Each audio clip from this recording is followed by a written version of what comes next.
Today is November 4th, 2023, and you are listening to the Arbitrage Weekend News. Hi, I'm your host, Darin Harper, bringing you 3 things you need to know for this weekend. 2 interviews that include Halloween economics and writing songs. 3 blogs including Deep Dive with Daniel on what is an ETF, and a blog on what is a day trader. Also, you want to check out our winner and loser this week in the market. S&P has the best week of 2023. The 10-year moves down to 4.57 this week. WTI crude down to $80.89. And here's 3 things. Sam Bankman-Fried, founder of FTX crypto exchange, is now a convicted felon on 7 counts of fraud and conspiracy. He could spend the rest of his life in prison, but says he's still innocent. Due to an error at a payment processing network automated clearinghouse, many banks were at the mercy of delayed deposits Friday. Banks say that the bug was due to human error and not by an attack. Bank of America, Chase, Wells Fargo, and Truist Bank were among those affected by the shortfall. Check your accounts. Here's Bigs for next week. On Monday, the Australian interest rate decision is to be had. Tuesday, Fed's Waller speaks, as does FOMC's Williams. Wednesday, we find out what the German CPI is. Fed Powell speaks, and crude oil inventories are reported. Thursday, initial job claims in the U.S., and Powell speaks once again. And last but certainly not least, on Friday, UK reports their GDP. Trade while you're sleeping across time zones with Arbitrage Trade Assist. Sign up today at arbitragetrade.com. Arbitrage Trade is your trusted source for business, finance, and tech info. Owen, let's talk for a second. Hi, Ellen. Come on in. When you came into my life, it was a whirlwind. I just can't do it. It'll come to you. It won't. We had a lot to learn about each other. A lot. Hey, looks good. Things were changing so quickly. Wow. We didn't know what the future would hold. Any of us. I just wish you felt more at home now. But we knew you would always be a part of it. Adopting you was the best decision in our life. And I am so proud to call you my son.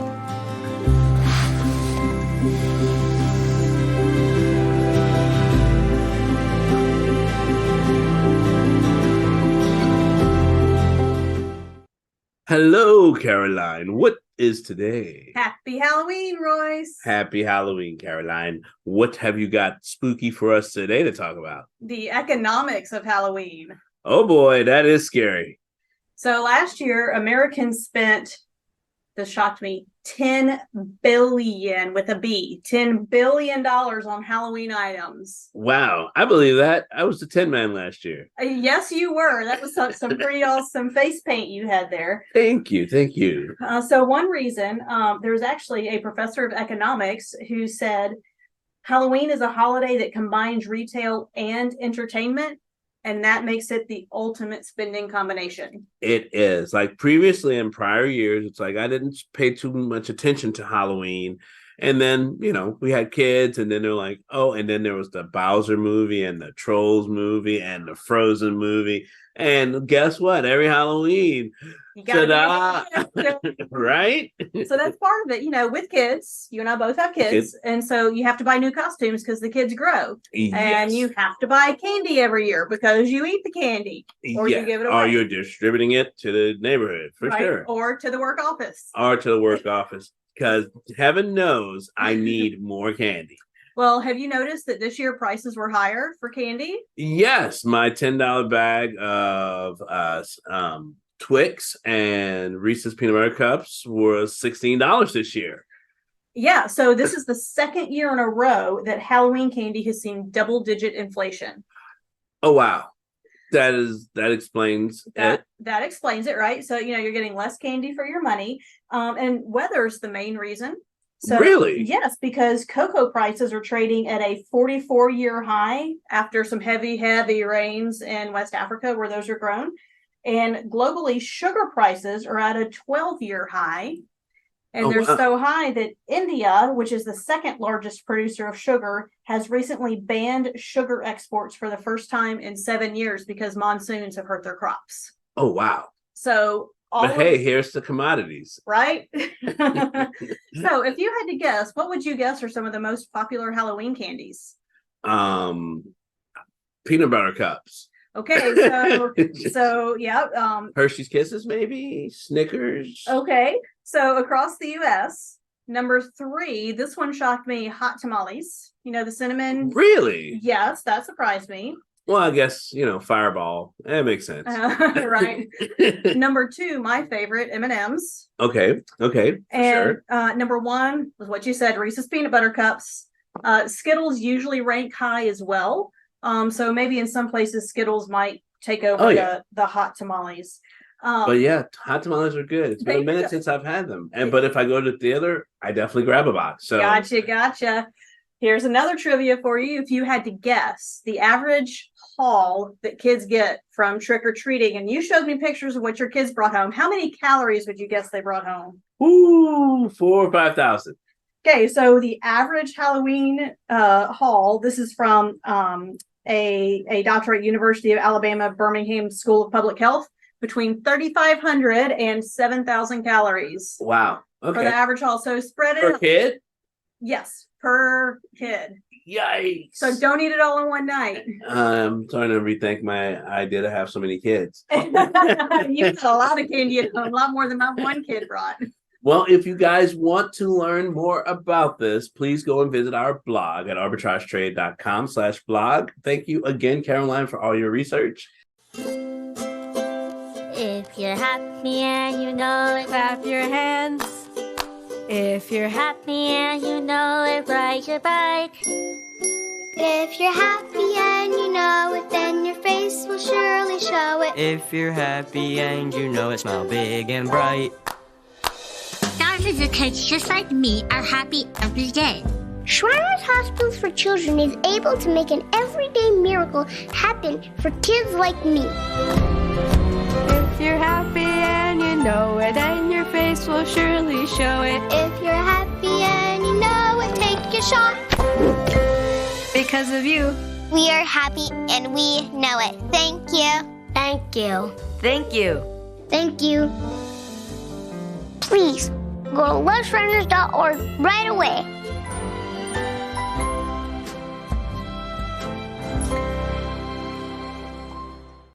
Time for the winner and loser this week in the stock markets. The loser is Fox Factory Holding Corp. That's FOXF. They make bicycle components for manufacturers like Trek, Giant, and Canyon bicycles. And it's getting hit by a glut that will weigh on sales through the first half of next year, CEO Mike Dennison says. Some manufacturers, he says, are canceling some of their production plans in this quarter they had committed to earlier in the year. Some manufacturers didn't release a new model this year to keep selling through old inventory. But Dennison says they can't afford to do that again. They have to eliminate the inventory. They don't want to miss another model year because that will be pretty dramatic for the business. FOXF started the week at $82.19 and was at $60.53 Friday close. And now our winner, Verve Therapeutics, or VERV. Their shares were up after the company expanded its relationship with Eli Lilly. Beam Therapeutics sold to Lilly certain product rights to Verve's cardiovascular in vivo gene editing programs that target PCSK9 and ANGPTL3, I'm sure you know what those are, as well as a third undisclosed cardiovascular disease target. VERV began the week at $8.55 and ended Friday at $15.58.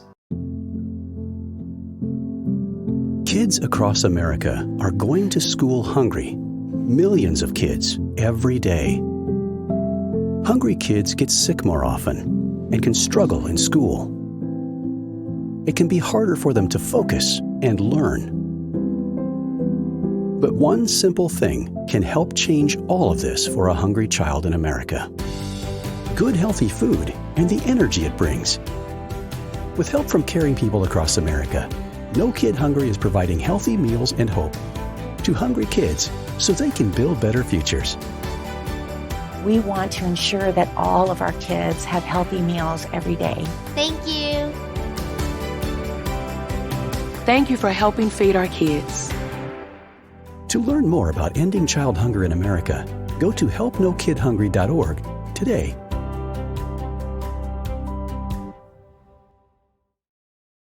All right, play that funky music for me. No? What? I think that's a great intro. I thought we were talking about writing, not playing. Oh, well, hey, you got to be able to write it to play it, right? That's true. Unless you hire it out, I guess, but yes. Oh, all right. Hey, then there's rate and 4 times rate, 3 times rate. Yeah, we're talking to business now. I thought you were going to, start off with Barry Manilow. This topic, how to write a song. Yeah, I know. Yeah. Well, we could. That make the young girls cry. We got to stop doing that. We're too old for that. I didn't say anything about Copacabana or any of the other stuff. But mold. Right. But, writing a song it takes a lot. It's artistry. There's a lot of math. There's a lot of counting. There's a lot of things to think about. People try to make things rhyme. And sometimes it makes it sound, not so good. You have to have be able to tell a story, and there are lots of places people go to learn to write songs, because there's not a definitive way to write a song, because if there were, all songs would sound the same, right? And that would be terrible. Yes, but somehow Alvin and the Chipmunks still exist. But all right, sorry, continue on. Hey, at least I picked someone fictitious. I didn't say, oh, never mind.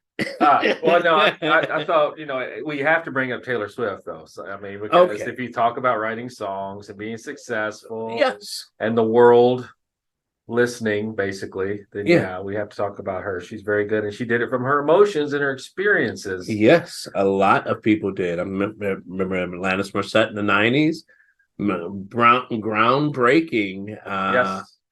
Music, right? And it's all from emotion and feels, and you have to have that for it to be a good song, I think. Yes, but did you know that there are writers' guilds?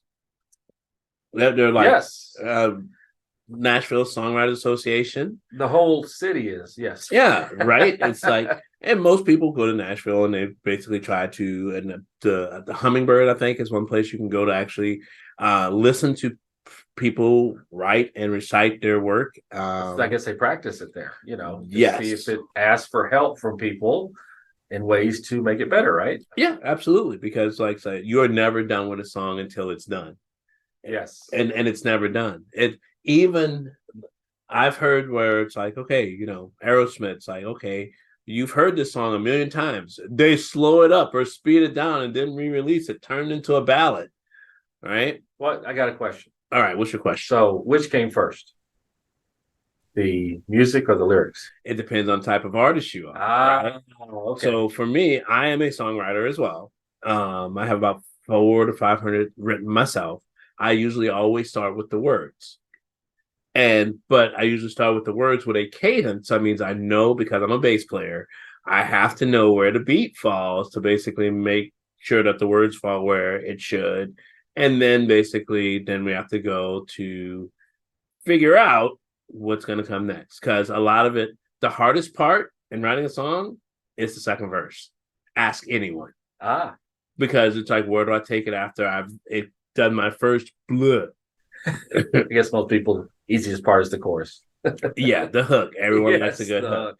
And if you want to learn more about writing songs, please go to our website, which is arbitragetrade.com/blog, to read more about how to write a song. It's just that simple.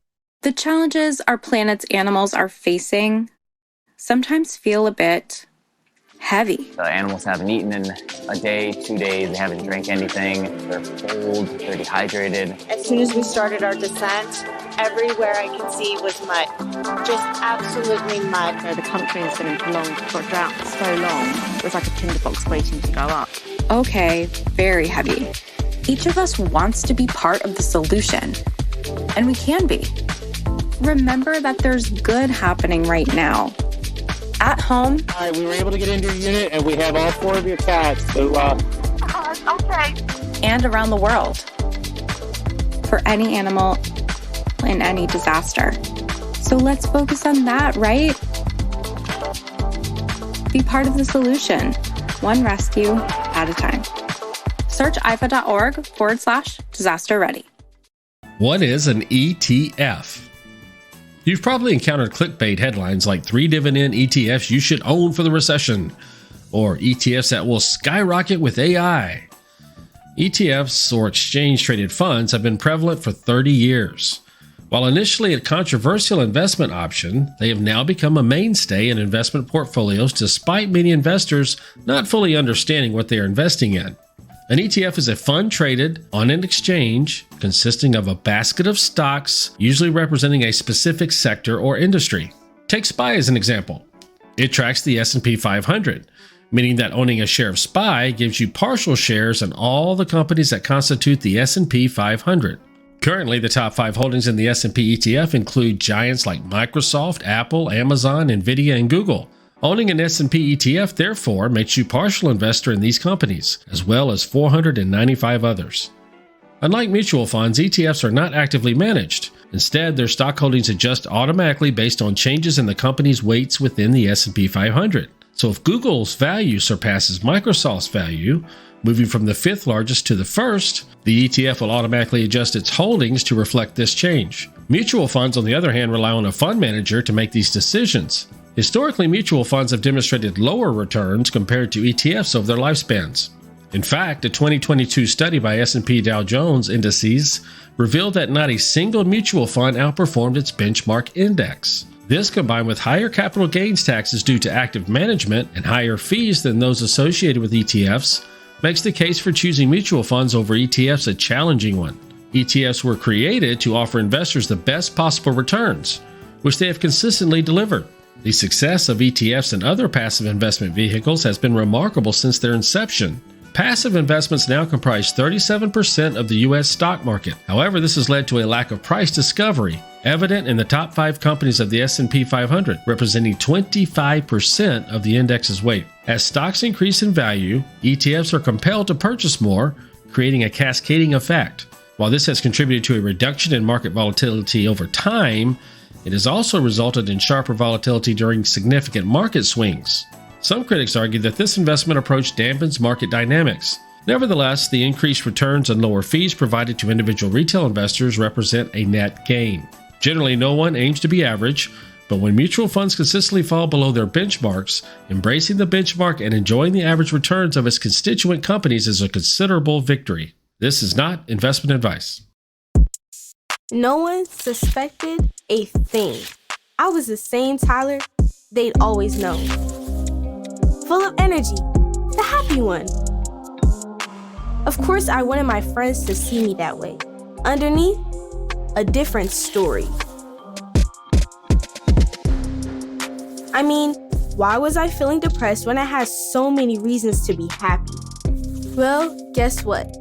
Anybody can feel down, but that's not the time to just put on a brave smile and pretend like nothing's wrong.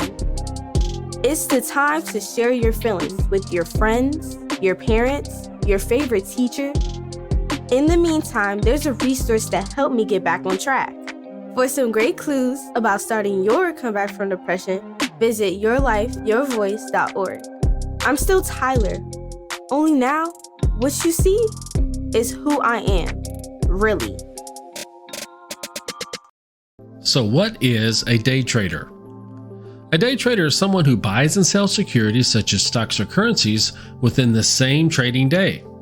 The goal of a day trader is to profit from short-term price fluctuations in the market.